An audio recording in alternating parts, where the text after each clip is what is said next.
Unahin natin muna si Inday. Inday, ilang taong ka na, Inday? 20 years old. 20 years old. Taga saan si Inday? Taga Burias, Masbate!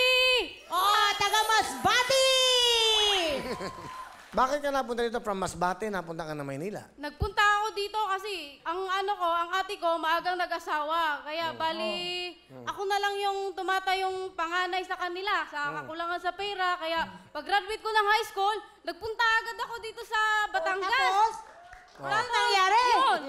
Oh, Pinasok ako ng tita ko doon sa aking napakabait na amo. oh, tapos? Ngayon kasama mo si tita. Kasama ko si tita. Nasaan si tita? Pinapakilala ko sa buong mundo. Ang Ipakilala aking mo. napakabagtang tita, si Tita Edith. Tita Edith! O, Tita Edith, ano masasabi mo kay Nasa Inday? Tita Edith ba? Taga saan po ba kayo? Ito, si Tita Edith. Taga Batangas, Will. Taga Batangas kayo? Ah, Batanggenya pala. Si Inday pala, nagyayaya sa inyong anak. Hindi ho, Will. Dito sa aking kakilala, Will. Pinasok ko siya dito, Will. Sino ka nakilala nyo? Ito po, ito kanyang po. amo. Ay, kayo ang Ay, amo! Alik kayo. Gwapo. Ang gwapo naman pala ng amo mo. Si Sir Sammy. Sir Sammy, kayo po. Taga saan po kayo? Taga Batangas, Will. Okay, saka si Ayay. Ito po. Ay. Okay, so ang tita mo, yan, si Tita Edith. Tita Edith po. Tita Edith, ikaw ang nagpapunta dito sa Maynila sa iyong, Oo, Will. ano ba gusto niyo sabihin sa inyong pamangkin? Day, magpakabait ka ha. At huwag kang magbabago sa amin. Ng mga tiyuhin mo, tiyahin. At lalo na sa iyong mga magulang, huwag kang titigil magsuporta. At ikaw ang inaasahan nila.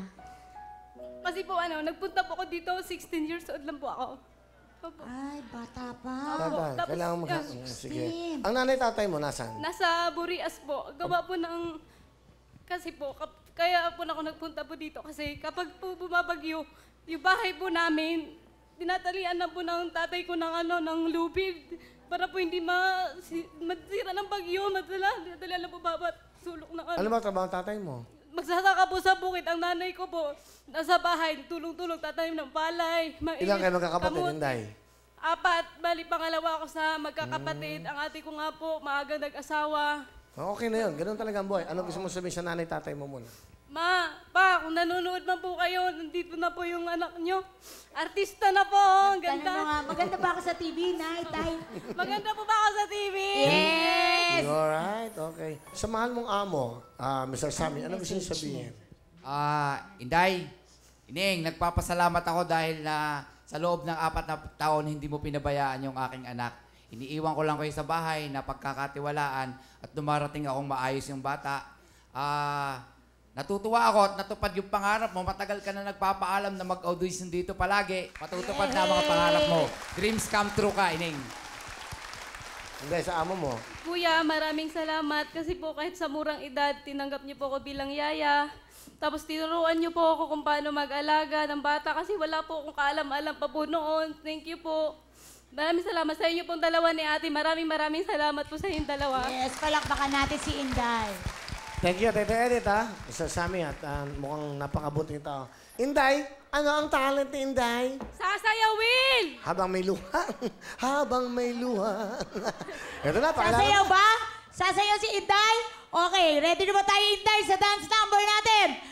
Okay, Inday, let's go! Let's go!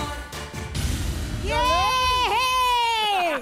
Wow! Naku, kahit buti na lang maganda si Inday kasi hindi masyado